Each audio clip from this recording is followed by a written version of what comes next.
Hello, today we are going to talk about condensation polymerization. In our previous video, we talked about additional polymerization, whereby we have monomers joining together through covalent bond and producing only the polymer and no any other product.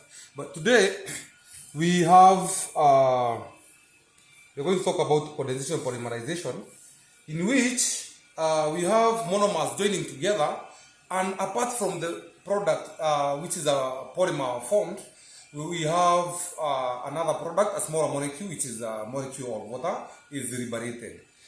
Now, today we are going to talk about something we call nylon 66. Nylon is usually, most of the time, for those, all of you who have heard of nylon is usually applied, it's usually used mostly in industries, textile industries. Now, to make nylon 66, we require these monomers here. We have this monomer, which is 1,6-hexane diamine. Now, what this means, this part here of this molecule and this one are called, this is an amine group, and this is an amine group, that one. Because we have two, that is why we say a diamine. We have these two groups in this molecule.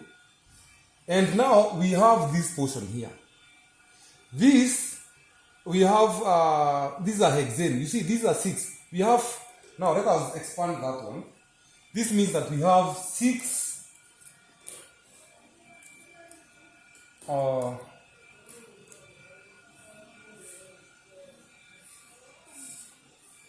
CH groups like this, CH2 groups like that, and these groups are attached there. Now, for us to avoid that molecule being this complicated, that's wrong, we just fold this 1, 2, 3, 4, 5, 6. 6 carbons means it is a hexane, like this. And because this is in carbon number 1 and this is in carbon number 6, so it is 1,6-hexane diamine. We have 2 amines. For us to have a less complicated molecule, we just shorten it like that. It's like folding our carbon atoms, and then we have that molecule there. And then we have this other monomer. This is called 1,6-hexane dioic acid.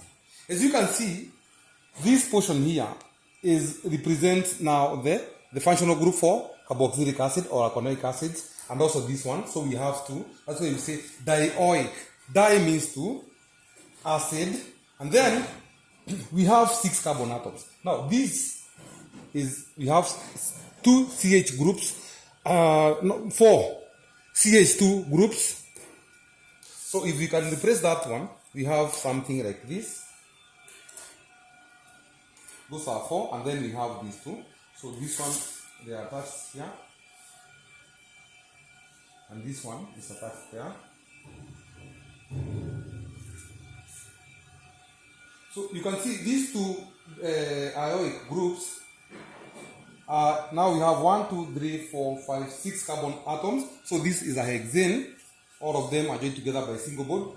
Then we have now these groups, one in carbon number 1 and the other one in carbon number 6. So 1,6-hexane dioic, because we have 2 acid.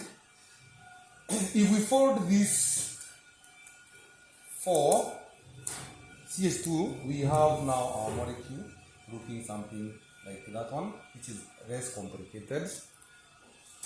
Now, if we might remove now this nails there, and now we show what happens now when we are forming nylon. So now these 2 monomers come together. Now, when these 2 monomers now come together, what usually happens is that this amine group here, we lose 1 hydrogen, and this one we lose now this hydroxide group like that one, and what is formed there is water. That molecule of water is liberated. This is 2 hydrogen and 1 oxygen. Then this will come there to form this bond here. So we have now this ring that is linking now the acid part and the this other part here. So now this bond formed here, or the ring now between these two here, is called an amide ring or an amide bond. It looks like something like that one, like this. Now this is the ring that is joining these two here, and this is our polymer, which is nylon 6,6. So we have our amine there. Now you see on this edge now we have another amine group and an ioic group here. So when you have more acid, you can be able to form other rings on this side, and you can also add the molecule can also be added as you move on that way, and you can have millions and millions of these molecules joining together to form a nylon ring. Thank you very much for watching this video. We meet next time for another video where we shall look at polyesters.